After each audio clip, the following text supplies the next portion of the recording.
మేడారంలోని సమ్మక్క సారలమ్మల దగ్గర పూజారులు ఒకరి తరువాత ఒకరు మృతి చెందుతున్నటువంటి నేపథ్యంలో అసలు సమ్మక్క సారక్క పూజారులకు ఏమైంది, వారు చేసినటువంటి పాపం ఏంటి, వారిని వెంటాడుతున్నటువంటి శాపం ఏంటి అనే దాని మీద మనం విశ్లేషణ చేసుకునేటువంటి ప్రయత్నం చేద్దాం. ప్రస్తుతం మనతో పాటు ఉన్నారు ప్రముఖ సినీ క్రిటిక్ దాసరి విజ్ఞాన్ గారితో మాట్లాడదాం. విజ్ఞాన్ గారు, హాయ్ అండి. మేడారంలోని సమ్మక్క సారలమ్మల పూజారులు ఒకరి తరువాత ఒకరు మృతి చెందుతూ ఉన్నారు. 1.5 ఏడాది కాలంలోనే 4 మృతి చెందారు. ఇంతకీ సమ్మక్క సారలమ్మల పూజారులు చేసినటువంటి తప్పేంటి, వారిని వెంటాడుతున్నటువంటి శాపం ఏంటి, వారికి అసలు ఏమైంది, ఎందుకు మృత్యువాత పడుతూ ఉన్నారు అంటే ఏం చెప్తారు? బేసిక్గా 2 సంవత్సరాలకు ఒకసారి వచ్చే గిరిజన మహాజాతర అదే. దేవతలకి రూపాలు ఉండవు. కుంకుమబరిని లేకపోతే ఆ బ్యాంబూ చెట్టు వాటిలలోనే పూజిస్తూ ఉంటారు, గద్దె మీదకి తీసుకొస్తారు. కానీ చిలకల గుట్టపై నుంచి తీసుకొచ్చే క్రమంలో భారీ భద్రతతో అలా తీసుకెళ్తారు. అక్కడి నుంచి ఒక 2-3 కిలోమీటర్ల దూరంలో గద్దెపైకి తీసుకొస్తారు. మొదటి రోజు సారలమ్మ వస్తుంది, తర్వాత సమ్మక్క వస్తుంది. సమ్మక్క గద్దె మీదకి రావడంతో ఇంకా పరిపూర్ణం. ఇక పగిడిద్దరాజుని, జంపన్నని, ఇక వీళ్ళందరినీ తీసుకొచ్చి కొలువు తీసి పెడతారు. కానీ సగం జాతర ఈ మన సారలమ్మతో వస్తే సమ్మక్క గద్దె మీదకి వచ్చాక పరిపూర్ణం అయిపోతుంది. నెక్స్ట్ డే అమ్మవార్ల వనప్రవేశం. ఈ జాతరకి ఆల్మోస్ట్ ఆసియా ఖండంలోనే అతిపెద్ద జాతర ఇది చెప్పాలి అనుకుంటే. కోట్ల మంది జనాలు వస్తారు. వాళ్ళ ఎమోషన్స్ ఒక రేంజ్లో ఉంటాయి. అసలు అన్ని దారిలో సమ్మక్క జాతర వైపే ఉంటాయి ఆ డేస్లో. ఫిబ్రవరిలోనో ఏదో టైంలో వస్తుంది.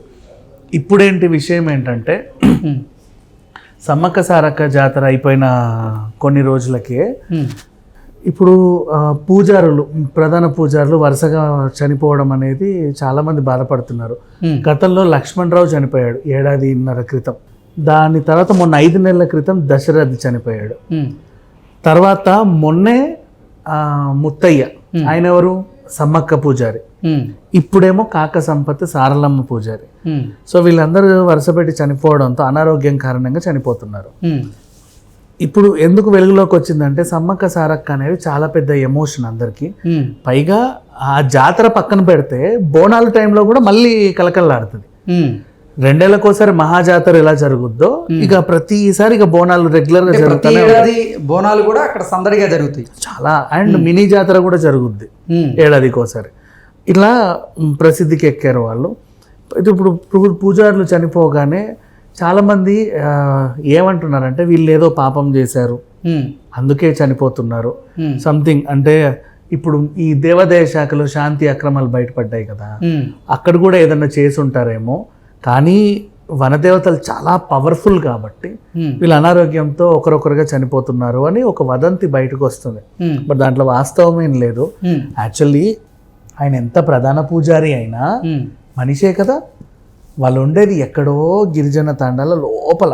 సరైన ఆసుపత్రి సదుపాయాలు గిదుపాయాలు ఏమి సరిగ్గా ఉండవు. కానీ అక్కడ వాళ్ళు ఏంటంటే ఈ ఇంగ్లీష్ వైద్యాన్ని నమ్మరు, అడవి తల్లిని నమ్ముకుంటారు వాళ్ళు. ఏ చిన్న ఇప్పుడు మనకి RRRలో కొమరం భీం క్యారెక్టర్ చూస్తే గుర్తొస్తుంది. అట్లా ఆ రకంగా వాళ్ళ అడవి బిడ్డలు ఆ వైద్యాన్ని నమ్ముకుంటారు. ఏది ఉన్నా సరే అమ్మవారి దగ్గరికి వెళ్తే ఒక పూజ ఏదో చేస్తే మొత్తం పోతుందని నమ్ముతారు. ఎవరో ఒకరికి దేవుడు వస్తుంది ఒంటిపైకి. వీళ్ళకి ఏదన్నా అనారోగ్యం ఉంటే ఆ సమస్యను తీసి పడేస్తారు. వాళ్ళు కూడా అలా బాగైన వాళ్ళు కూడా చాలా మంది ఉన్నారు. వాళ్ళకి వైద్యాన్ని నమ్ముకొని వాళ్ళు బోల్డ్ అంతమంది. ఆ మూలికలు ఏ వాడితే ఏమేమి అవుతాయో వాళ్ళకే బాగా తెలుసు. చాలా సింపుల్ గా అక్కడక్కడతోనే అలా తయారు చేసేస్తారు. అందుకే నేను మీకు RRR ఎగ్జాంపుల్ చెప్పాను, చాలా మందికి ఈజీగా ఐడెంటిఫై అవుతుంది. పాము కరవగానే వెంటనే అలా వెళ్ళి ఏదో ఇది అని ప్లగ్ చేసి దాన్ని ఏదో చేసి విషయాన్ని బయటికి తీయడం జరిగింది. అట్లా అంటే వాళ్ళకి తెలుసు ఏ చెట్టులో ఏ వేరులో, చెట్టు వేరు దగ్గర నుంచి ఆకు, పువ్వు, దాని బెరడు అన్నీ కూడా వీళ్ళకి తెలుసు దేనికి వాడాలి ఏంటి అనేది. అలాగే మనకి బయట కూడా ఆయుర్వేద కేంద్రాలు పెడతారు కదా, టెంట్లు వేసి పోల్డ్ అని మూలికలు ఉంటాయి. కానీ మనకు తెలియదు అనుకో, ఆయుర్వేదం చదివిన వాళ్ళకి అవి బాగా తెలుస్తాయి. కొంతమంది దీన్ని నాటు వైద్యం అంటారు, కొంతమంది మంచి వైద్యం అంటారు. ఇది పక్కన పెట్టేస్తే ఈ సైన్స్ నమ్మిన వాళ్ళు ఏమంటున్నారంటే, ఎంత కాదన్నా గిరిజన తండాల్లో ఉన్నారు కదా, వాళ్ళకు కూడా కొద్ది గొప్ప ఈ వైద్యం అవసరం. ఎంతైనా అడవి వైద్యాన్ని నమ్ముకొని ఎంతకాలం జీవిస్తారు. ఏదో చిన్న అనారోగ్యం వస్తే కేర్లెస్గా వాళ్ళు వ్యవహరిస్తున్నారు. ఈ మధ్యకాలంలో కరోనా వచ్చిన తర్వాత చాలామందికి ఇమ్యూనిటీ పవర్ గురించి తెలిసింది. అండ్ ఇప్పుడు సెలబ్రిటీలు చాలామంది చనిపోయే టైంలో మల్టీ ఆర్గాన్ ఫెయిల్యూర్ అంటే ఏంటో కూడా తెలిసింది. ఏదైనా వ్యాధి వస్తే క్రమక్రమంగా పాకి అన్ని ఆర్గాన్స్ని ఫెయిల్యూర్ చేసి మనిషి జీవితాన్ని చిన్నభిన్నం చేస్తుంది. సో వాళ్ళు ఏం చేస్తున్నారు, తండా వాళ్ళు ఎంతటి అనారోగ్యం వచ్చినా అమ్మవారినే నమ్ముకుంటున్నారు. అది నమ్మకం మంచిదే అయినప్పటికీ కూడా ఎంత కాదనుకున్నా ఒక డయాగ్నోస్టిక్ సెంటర్కి వెళ్ళి కొంచెం టెస్టులు చేయించుకొని ఏదో చిన్నవాడికి దేనికైనా చిన్న సర్జరీలో ఏమో అవసరం ఉంటాయి. కొంతమంది కిడ్నీలో రాళ్ళు ఉంటాయి, కొంతమంది క్యాన్సర్ తాలూకు ఏవో ఉంటాయి, ఇంకొంతమంది అపెండిసైటిస్ వస్తుంది, ఎంతగా థైరాయిడ్ వస్తుంది, నార్మల్ ప్రాబ్లమ్సే. అండ్ మైసైటిస్ వస్తుంది చాలామందికి. ఇలాంటి వాళ్ళు కూడా కొంచెం అంటే ఎంత అడవి వైద్యం పైన నమ్మిన, ఆయుర్వేదంని నమ్ముకొని బ్రతికినా కొద్ది గొప్ప ఇవి కూడా తీసుకుంటే బాగుండని చాలామంది అంటారు. అంటే వాళ్ళు తాగే మందు కూడా చాలా పవర్ఫుల్గానే ఉంటుంది. ఇప్పుడు కళ్ళు కూడా చాలా పవర్ఫుల్గా ఉంటుంది, వాళ్ళ నీరా కూడా పవర్ఫుల్గానే ఉంటుంది, చేసుకునే మందులు కూడా. అండ్ అడవి బిడ్డలు వీళ్ళంతా ఇప్పుడు చాలా బలంగా ఉంటారు, అవలీలగా ఎక్కేస్తారు ఏ కొండలైనా చెట్లైనా పుట్టలైనా సరే. అండ్ నెక్స్ట్ ఇప్పుడు మనం తిరుమల తిరుపతికి తీసుకెళ్తే మనమన్నా ఎక్కడానికి మెట్లు ఎక్కడానికి చాలా అవస్థ పడతాం. శ్రీవారి మెట్టు నుంచి అయితే ఇంకా దారుణం, అవి ఇలా ఉంటాయి. బట్ వీళ్ళు అవలీలగా ఎక్కేస్తారు మొక్కు తీర్చుకోవడానికి. అంటే అక్కడ కూడా ఎంతెంత కిలోమీటర్లు నడుస్తారో తెలుసా. మీరు జాతర టైంకి ఒకసారి వెళ్తే అర్థమవుతుంది, ఇలా అమ్మో అంత నడవాలా అనిపిస్తుంది. కానీ వాళ్ళు రోజు తరచుగా కన్నెపల్లి నుంచి చిలకలగుట్ట వైపు, అక్కడ నుంచి ఏటూరు నగరం, ఇవన్నీ కూడా మ్యాక్సిమం కాలినడకలోనే తిరుగుతూ ఉంటారు. వాళ్ళకి అలవాటు అది. అండ్ ఇంత తట్టలు మోసుకుంటూ తిరుగుతారు, ఏవో అమ్ముకుంటారు. అడవి నుంచి పెట్టే పండ్లు ఏవో ఉంటాయి, ఆహారం కూడా అలాగే ఉంటుంది, బలమైన ఆహారం తీసుకుంటారు. కానీ ఎంత కాదనుకున్న మనిషే కదా, ఎక్కడో దగ్గర ఎవరో ఒకరికి, అండ్ ఎంత కాదనుకున్న మనుషులే కదా వాళ్ళు కూడా, ఎక్కడో దగ్గర చిన్న చిత్తగా అనారోగ్యం వస్తుంది. ప్రతిదానికి మందు ప్రతి దాంట్లోనూ ఉండదు. ఈవెన్ అలోపతిలోనూ ప్రతిదానికి మందు లేదు. ఈవెన్ ఆయుర్వేదంలో ప్రతిదానికి మందు ఉన్నప్పటికీ ఆ మూలికలు ఎక్కడెక్కడో దొరుకుతాయి. అన్ని చెట్లు చిలకల గుట్ట పైన ఉండాలని కూడా ఏం రూల్ లేదు, రైట్? కొన్ని ఇంకెక్కడెక్కడో ఉంటాయి, మొక్కల కోసం వెళ్ళాలి. ఈవెన్ హోమియోపతి అయినా అంతే. సో అలా చూసుకుంటే కొంచెం అనారోగ్య పాలైనప్పుడు వాళ్ళు అక్కడ నుంచి రావడానికి పోవడానికి కూడా అసలు సౌకర్యం సరిగ్గా ఉండదు టైంకి. వీళ్ళంటే కొంచెం బండ్లు ఏవో కార్లో బైక్లో ఉన్నవాళ్ళు కొద్ది గొప్ప దూరం ప్రయాణం చేస్తారు, కానీ మ్యాక్సిమం సదుపాయాలు ఉండవు.